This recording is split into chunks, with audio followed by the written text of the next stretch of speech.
喺香港娛樂圈有一種男人，靚到令你心甘情願飛蛾撲火，渣到令你恨到咬晒牙，但又忍唔住想睇佢嘅八卦。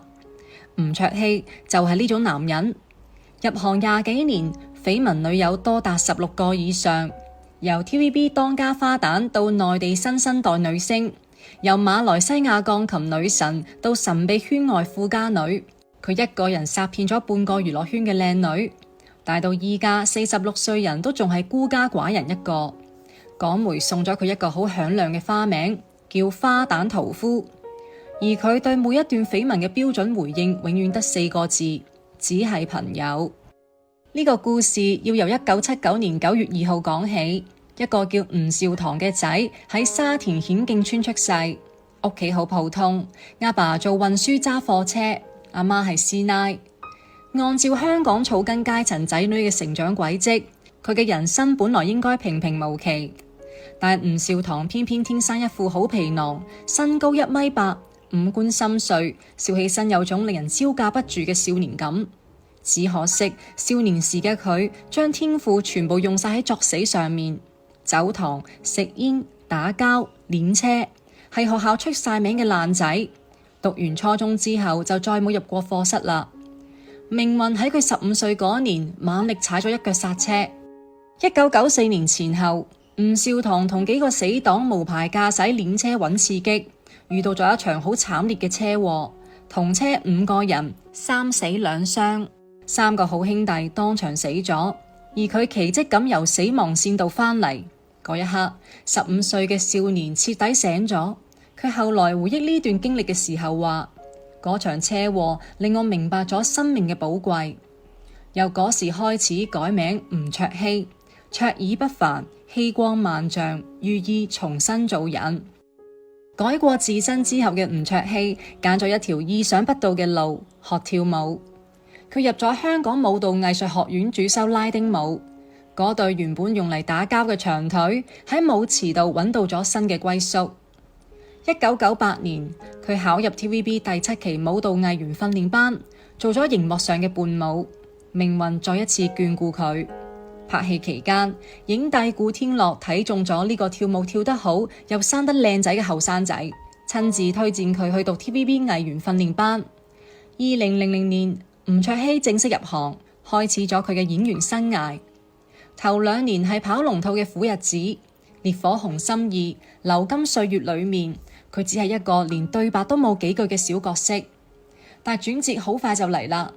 2003年 TVB 拍航空題材大劇《衝上雲霄》，吳卓羲飾演年輕飛行員唐奕峰。呢個陽光帥氣、有啲衝動又重情義嘅角色，幾乎就係為佢度身訂造。套劇一播就萬人空巷。吳卓羲一夜之間由默默無聞嘅伴舞仔變成咗全港少女嘅夢中情人。2004年，佢同林峰拍檔演古裝武俠劇《大唐雙龍傳》，飾演清秀儒雅嘅徐子玲，一舉攞咗萬千星輝頒獎典禮飛躍進步男藝員獎。之後幾年，佢幾乎年年都有重頭戲播，《學警雄心》《酒店風雲》《巾幗梟雄》《學警追擊》，同林峰、黃宗澤、陳鍵鋒、馬國明並稱 TVB 5小生，係無線電視台力捧嘅當家男藝員。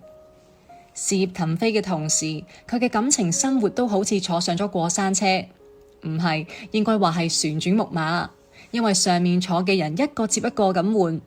吳卓羲感情史嘅起點要追溯到2001年，嗰時佢仲係個初出茅廬嘅新人，喺皆大歡喜劇組度遇到咗由溫哥華返港發展嘅華裔小姐廖碧兒。廖碧兒混血咁嘅五官同開朗大方嘅性格，一下子擊中咗年輕嘅吳卓羲，佢展開咗猛烈嘅追求。兩個人有過一段短暫嘅曖昧期，算係吳卓羲喺娛樂圈嘅初戀。但呢段關係冇行得幾遠，好快就無疾而終啦。跟住2003年拍《衝上雲霄》期間，吳卓羲同劇中嘅女演員葉璇走埋一齊，兩個人喺片場形影不離，被工作人員私底下叫做劇組夫妻。嗰時嘅葉璇仲係 TVB 嘅當家花旦之一，清純亮麗，同帥氣陽光嘅吳卓羲企埋一齊好襯。但呢段感情有一個好鮮明嘅特點，後來被證明都係吳卓羲之後所有戀情嘅標準模式。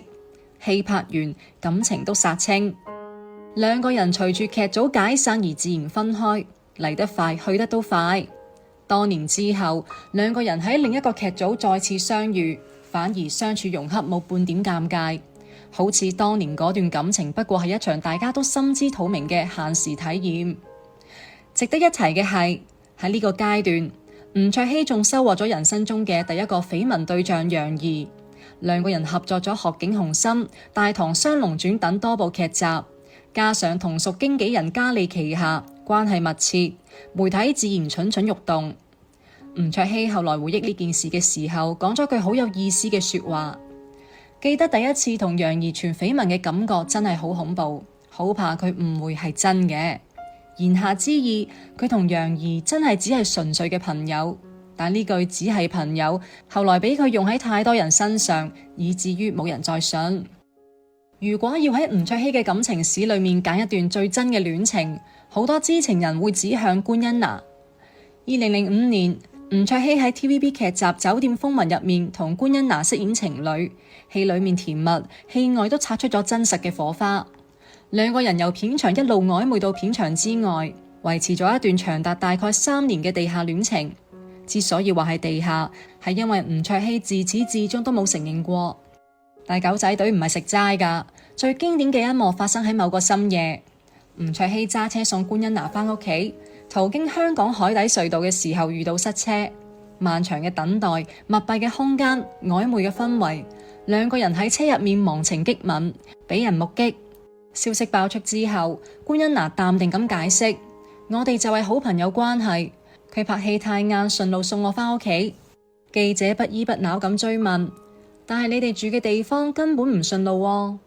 官恩娜面不改色咁回咗句堪稱經典嘅說話，咁就更加證明佢有風度。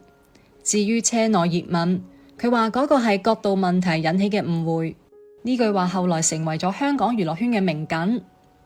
狗仔隊冇放棄，某日深夜，記者蹲守喺吳卓羲位於清水灣半島嘅豪宅附近，終於搜到咗大魚。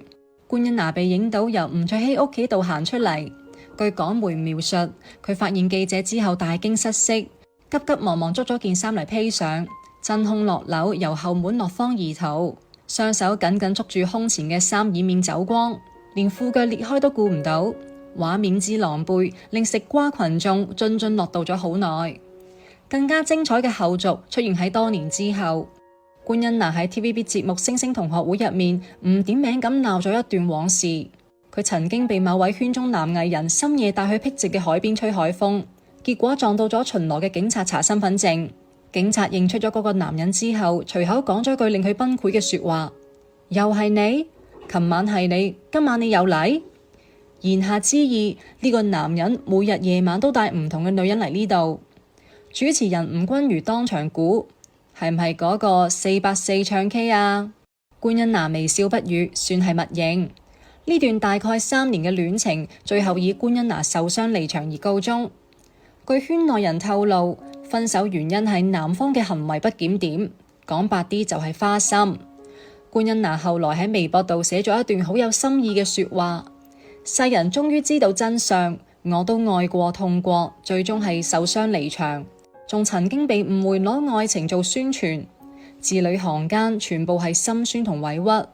而吳卓羲喺後來嘅訪問入面罕見咁承認，同官恩娜嘅緋聞係佢最深刻嘅，只可惜深刻還深刻，佢都係令人哋姑娘傷咗心。吳卓羲喺同官恩娜糾纏不清嘅同時，身邊嘅花邊新聞都從未消停過。2005年喺 TVB 兒歌金曲頒獎典禮上，肥姐沈殿霞嘅女鄭欣宜喺台上突然向吳卓羲獻吻，場面一度好尷尬。TVB 因此收到過8宗觀眾投訴。據知情人透露，沈殿霞曾經將吳卓羲視為成龍快婿嘅理想人選，但呢段長輩撮合嘅緣分最後冇下文。2006年，吳卓羲主演大製作劇集《歲月風雲》，同阿佘佘詩曼傳出緋聞。呢段緋聞入面最勁爆嘅細節係一隻手錶。媒體報道話，佘詩曼豪送吳卓羲一隻價值20萬港幣嘅名錶，一時間食軟飯嘅鬧聲鋪天蓋地。吳卓羲即刻出嚟滅火，信誓旦旦話隻錶係自己賺錢買嘅，仲自嘲高攀唔起佘詩曼。佘詩曼本人都否認咗戀情，但兩個人被影到多次同車出行，曖昧氣息點都散唔到。喺同一時期，吳卓羲仲同周麗淇傳出曖昧，可憐嘅官恩娜被徹底當作透明人。到咗2008年，吳卓羲拍《學警追擊》嘅時候，又同年輕靚女嘅江若琳傳出戀愛消息。兩個人喺劇入面飾演情侶，戲外都互動頻繁。2009年，吳卓羲甚至為江若琳嘅新書寫咗序言，關係之親密可見一斑。但一如既往，吳卓羲嘅回應係只係親近嘅朋友。2009年合作女王辦公室嘅時候，佢又同馬賽傳出緋聞，呢次更加離譜。據報道，兩個人甚至發展到同居。吳卓羲一度住喺馬賽位於何文田帝景苑嘅豪宅度。2014年，馬賽嘅私人聊天記錄被曝光，入面涉及同吳卓羲嘅露骨對話，基本坐實咗兩個人曾經有過一段關係。但喺嗰個時候，吳卓羲嘅口頭禪依然係你估啱，只係朋友。短短幾年時間，由官恩娜到佘詩曼，由江若琳到馬賽，吳卓羲以驚人嘅效率喺 TVB 嘅花旦之間輾轉騰挪，每拍一部新戲就換一個新歡。花旦屠夫呢個花名就係喺呢段時期被港媒正式冊封。有人毒舌咁總結咗吳卓羲嘅戀愛模式：開機申情，殺青分手，無縫銜接，永不認賬。如果話吳卓羲之前嘅戀情就好似水面上嘅漣漪，泛起就散，咁同內地女星張馨予呢一段就係一場掀翻咗成條船嘅驚濤駭浪。呢個係吳卓羲感情史上唯一一段被公開確認嘅正式戀情，都係最轟動、最狗血、最似電視劇嘅一段。故事要由2009年講起。嗰年吳卓羲北上內地拍古裝劇《大丫鬟》，喺片場遇到咗年輕火辣嘅張馨予。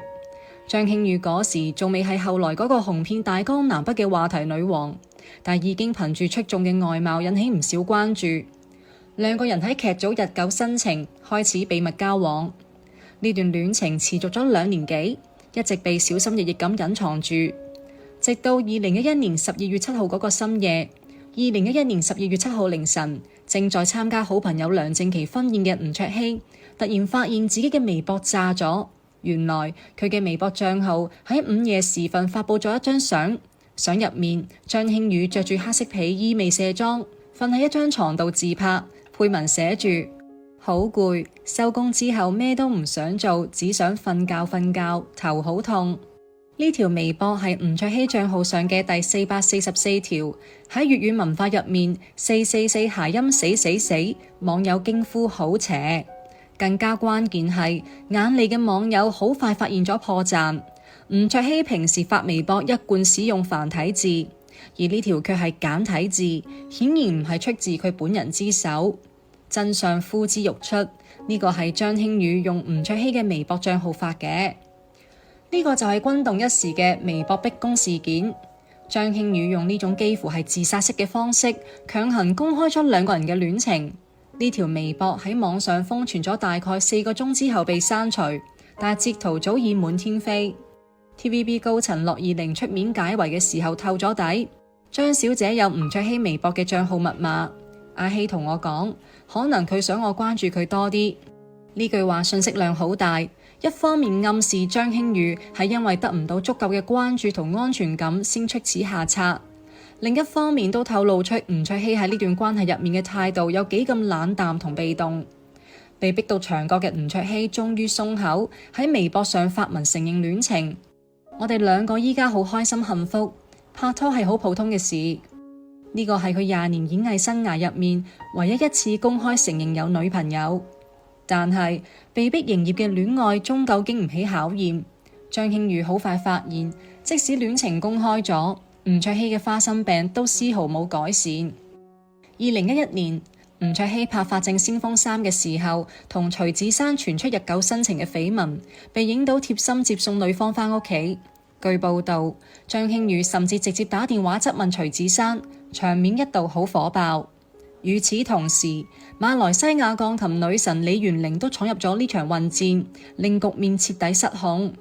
更加令張馨予心寒嘅係，一個神秘嘅圈外富家女都企出嚟爆料，放出咗吳卓羲發俾佢嘅曖昧語音訊息同私密相片，時間線覆蓋2011年到2012年，即係話喺同張馨予交往期間，吳卓羲至少同時同3-4個女人保持住曖昧關係，腳踏4隻船嘅醜聞令吳卓羲嘅形象跌到谷底。2012年6月，忍無可忍嘅張馨予單方面宣布分手。3個月之後，佢就同內地男星李晨開始咗新戀情。李晨後來接受訪問嘅時候，意味深長咁講咗句：如果張馨予真係咁物質，就唔會揾嗰個香港前男友。呢句話被解讀為對吳卓羲經濟實力嘅嘲諷。不過，以吳卓羲後來被爆出嘅身家嚟睇，呢啲話多多少少有啲冤枉佢啦。故事仲有一個溫馨嘅尾聲。多年之後，張馨予嫁咗俾軍人何哲，吳卓羲大方喺社交媒體送上祝福，被網友讚為中國好前任。可能時間真係能夠撫平一切，又或者對吳卓羲嚟講，既然由頭到尾都冇真正投入過，都講唔上咩放低唔放低啦。張馨予嘅故事裏面有一個不得不提嘅配角李元玲，馬來西亞知名模特兼鋼琴家，鋼琴大師李雲迪嘅學生。1990年出世。事情發生喺2011年底，吳卓羲去馬來西亞參加活動，喺一間酒吧度見到李元玲。靚仔見靚女自然要出手，佢當場就攞咗人哋嘅電話號碼。之後吳卓羲一次又一次咁約李元玲出嚟，甚至邀請佢嚟香港住自己屋企。2012年3月，李元玲飛到香港，問吳卓羲有冇女朋友。吳卓羲一口咬定自己係單身。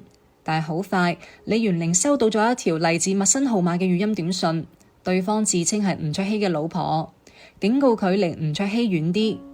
呢條信息疑似係張馨予發出，李元玲先恍然大悟，自己俾人呃咗。事情曝光之後，吳卓羲面對媒體嘅態度堪稱教科書級別嘅反面不認人。佢話同李元玲就見過幾面，咁樣就可以成為女友嘅話，咁就真係天下最大笑話啦。我從來冇同呢個女仔拍過拖，呢位小姐，如果你想借此嚟炒作新聞，唔好意思，請你揾第二個啦。李元玲激嬲，佢喺 Facebook 度發咗一條長文反擊。第一次見面同我攞咗號碼，想保持不動情嘅情況下約我一次又一次，卻單純當我係朋友嘅話，呢個先至係天下最大笑話。我都勇於承認自己對佢有好感，佢就偷食完仲要大聲嗌冤枉。呢條貼發出僅13分鐘之後就被刪除，有人估係經紀人干預，都有人話係李元玲自己冷靜落嚟之後揀咗退讓。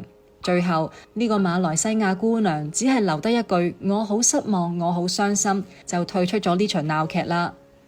如果張馨予事件係吳卓羲感情史上最狗血嘅一章，咁梁靜琪事件就係最具破壞力嘅一章。梁靜琪嘅身份有啲特殊。佢老豆梁家樹係 TVB 製作總監，算係台裏面嘅太子女。佢同吳卓羲嘅淵源可以追溯到2006年，嗰時佢嘅私人博客被八卦者扒出，入面有唔少同吳卓羲嘅親密合照。但係真正令事情爆炸嘅係2012年嗰場臭名昭著嘅三亞泳池事件。2012年9月，TVB 劇組喺海南三亞拍《衝上雲霄2》，某日深夜，吳卓羲、梁靜琪、黃長興同幾個工作人員着住泳裝，偷偷鼠入已經關閉咗嘅酒店泳池。一班人猛灌伏特加，飲到興起之後，開始瘋狂猜枚同摔角。據香港東周刊嘅詳細報導，吳卓羲喺酒後大叫：今日邊個除褲，我就當佢係兄弟。梁靜琪同黃長興即刻響應，笑騎騎咁向眾人展示手上除落嘅泳褲。之後，身材火辣嘅梁靜琪企到池邊大擺誘惑姿勢，上身泳衣幾乎滑落到走光邊緣。更加勁爆係狗仔影到咗兩個人喺泳池度又攬又錫嘅大量親密相片。問題係梁靜琪嗰時已經結咗婚，佢老公係生意人黃敏豪。雜誌刊出之後，梁靜琪嘅家翁黃敏豪老豆怒不可遏，親自上門質問。鄰居回憶話，聽到老人家怒氣沖沖咁問：點解會影到呢啲相？你知唔知自己係有家室嘅人？梁靜琪事後接受訪問嘅時候，滿面後悔咁話：我都好後悔玩得太癲，以後會避忌，唔會同異性有太多接觸。但為時已晚，老公黃敏豪睇到相片之後，果斷提出離婚。2014年，兩個人正式結束咗婚姻。呢場風波令吳卓羲嘅名聲再次遭到重創。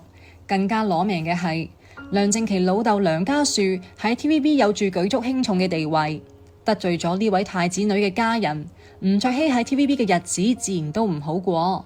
有分析認為呢件事係佢後來離開 TVB 嘅原因之一。同張馨予分手之後嘅吳卓羲冇消停幾耐，2012年到2013年間，佢拍《衝上雲霄2》嘅時候，又同傅嘉莉傳出緋聞。港媒影到吳卓羲由外地返港之後直奔傅嘉莉嘅住所，但呢次吳卓羲唔單止唔承認，仲反咬一口，暗諷傅嘉莉係借佢嘅名氣炒作。傅嘉莉因此被貼上咗吳卓羲緋聞女友嘅標籤，講唔清係上位定係躺槍。差唔多同一時期，佢喺上海拍戲嘅時候又搭上咗內地女星莫小琪。據東周刊報道，莫小琪以學粵語為由，夜夜同吳卓羲見面。而喺2014到2015年，吳卓羲拍內地劇《幸福歸來》嘅時候，又同年輕女演員李沁傳出戀愛消息。李沁喺訪問入面大讚吳卓羲成熟溫柔體貼入微，但係雙方最終都否認咗戀情。值得一提仲有2010年嗰場鐘嘉欣幽會事件，港媒東方新地影到吳卓羲同鐘嘉欣喺九龍城一間牛扒餐廳幽會，兩個人攬腰依偎貼面自拍，畫面好曖昧。由於鐘嘉欣嗰時被認為係好兄弟林峰心儀嘅對象，吳卓羲此舉被指叫兄弟長腳，一度引發軒然大波。不過最後呢段傳聞都不了了之。縱觀2009年到2015年呢段時期，吳卓羲嘅感情生活可以用4個字形容：眼花繚亂。張馨予、徐子珊、李元玲、梁靜琪、傅嘉莉、莫小琪、李沁，名單之長，連港媒記者都就嚟數唔晒啦。有人開玩笑話，吳卓羲唔係喺戀愛，就係喺戀愛嘅路上，中間嘅間隔大約等於0。圈內人田僑偉曾經意味深長咁評價咗句：佢能夠大方講出嚟嘅就係假嘅。呢句話聽落好似鬧佢，但係仔細諗諗，好似都係某種程度嘅實話。時間快進到2021年，經歷咗多年嘅感情風波之後，40出頭嘅吳卓羲好似安靜咗好多，緋聞少咗，工作就冇停。但係安靜只係假象。2021年9月10號凌晨4點，佢嘅社交媒體賬號上突然出現咗條動態，冇配圖冇配文，只係 at 咗一個人谷子喬。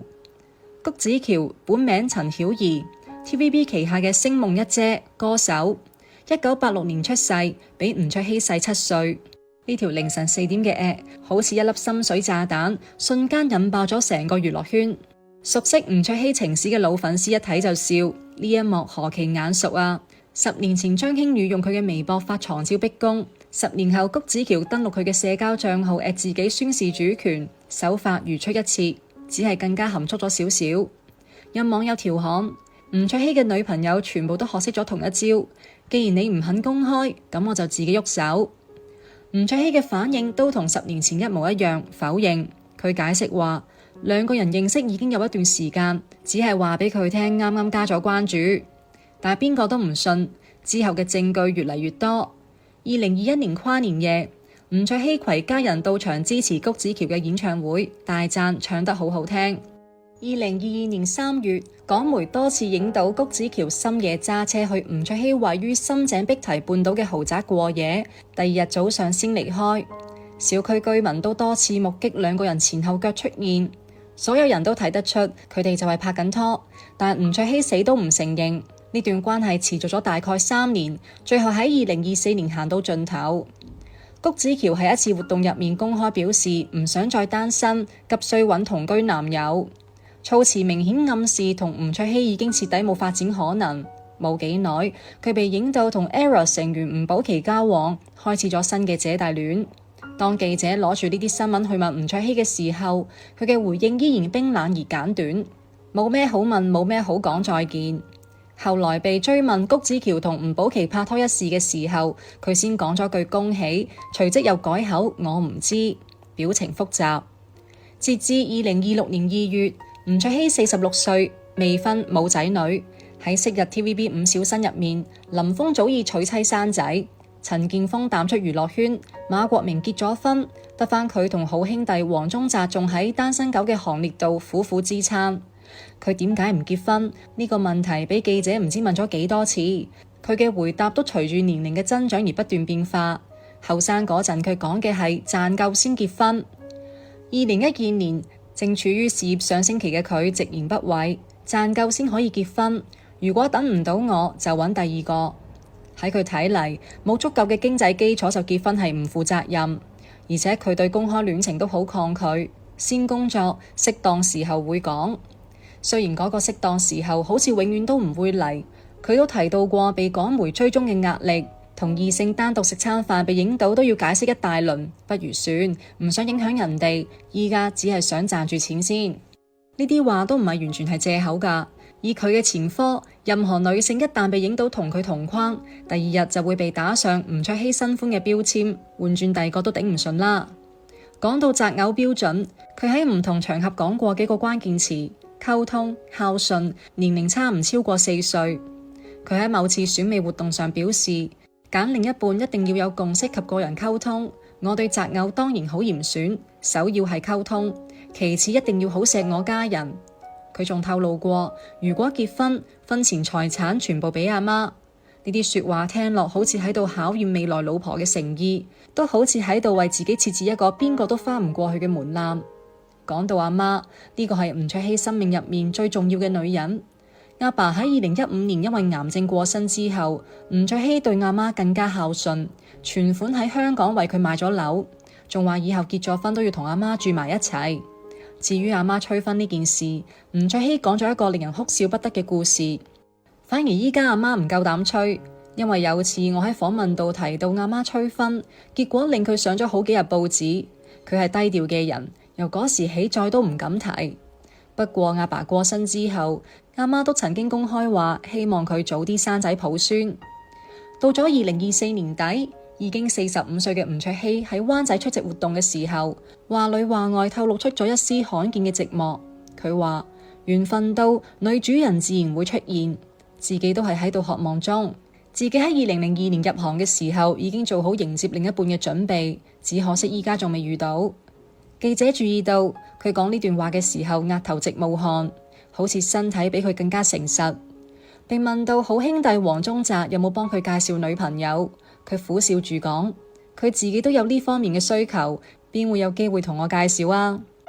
喺大灣仔的夜節目入面，見到已經做咗老豆嘅周柏豪帶住幸福嘅笑容講起家庭生活，吳卓羲突然感慨咗一句令人心酸嘅說話：我就冇呢種感覺，我一啲幸福都冇，因為我仲未結婚。後來喺花店前駐足，佢又自言自語，見到嗰啲花就有啲傷感，冇女朋友。一個喺情場上叱咤風雲咗20年嘅男人講出呢啲話，你好難分辨呢個究竟係真情流露定係節目效果。但係至少喺嗰一刻，花旦屠夫嘅眼入面確實有一閃而過嘅落寞。2015年，吳卓羲約滿離開咗效力17年嘅 TVB， 以台慶劇《梟雄》作為告別之作。之後佢轉戰內地同電影市場，參演咗劉德華主演嘅《拆彈專家》，主演咗邵氏網劇《飛虎》系列，仲拍咗唔少內地電視劇。雖然不復當年 TVB 當家小生嘅風光，但憑住多年積累嘅人氣同紮實嘅演技，都算企穩陣腳。真正令佢翻紅係2022年參加芒果 TV 綜藝節目《披荊斬棘的哥哥》第2季。喺呢檔內地真人 show 入面，已經43歲嘅吳卓羲展現出咗同熒幕形象截然不同嘅一面，搞笑、呆萌、唔做作，被觀眾親切咁封為笨蛋帥哥。佢嘅凍齡外貌更加令人驚嘆，企喺一班同齡人中間，完全睇唔出年紀。節目播出之後，佢嘅內地人氣飆升，商演價格漲到25萬人仔一場。同年12月，佢主演嘅港劇《廉政追擊》喺優酷首播。喺呢部劇入面，佢成功突破咗以往衝動警察嘅固有形象，飾演咗一個亦正亦邪、內斂深沉嘅律師角色。豆瓣評分7.9分，係2022年評分最高嘅港劇。媒體評價佢嘅表演達到咗視帝級別，算係對佢20年演技嘅一次證明。2025年，佢參加咗 TVB 真人 show 藝員身份2025，仲會演出 TVB 新劇《璀璨之城》。與此同時，佢嘅玩具品牌都喺度運營中。事業上，佢終於行出咗低谷，迎嚟咗某種意義上嘅第二春。但係感情上，當被問到2025年最大嘅願望嘅時候，佢嘅回答係揾到另一半。據講，好兄弟林峰嘅太太張馨月曾經好熱心咁為佢安排相親飯局，但以吳卓羲過往嘅戰績嚟睇，能夠喺一場飯局上面就打動佢嘅人，恐怕仲未出世。回顧吳卓羲嘅感情史，你會發現一個好奇特嘅悖論。佢係香港娛樂圈緋聞最多嘅男藝人之一，卻都係最孤獨嘅男藝人之一。佢身邊從來唔缺女人，由 TVB 當家花旦到內地新生代女星，由馬來西亞名模到圈外富家女，名單之長，連佢自己可能都記唔晒。但呢啲關係無一例外咁以同樣嘅方式結束。佢哋想要承諾，佢俾唔到；佢哋想要公開，佢唔願意。佢哋想要穩定，佢卻已經喺度睇緊下一個劇組嘅通告單。花旦屠夫呢個花名聽落威風凜凜，但細想之下，被屠掉嘅何止係嗰啲花旦？吳卓羲自己嘅青春，自己對愛情嘅信心，自己組建家庭嘅可能性，又何嘗冇喺一段又一段無疾而終嘅關係入面被消耗殆盡？有人話佢花心，有人話佢渣，但都有人睇到另一面。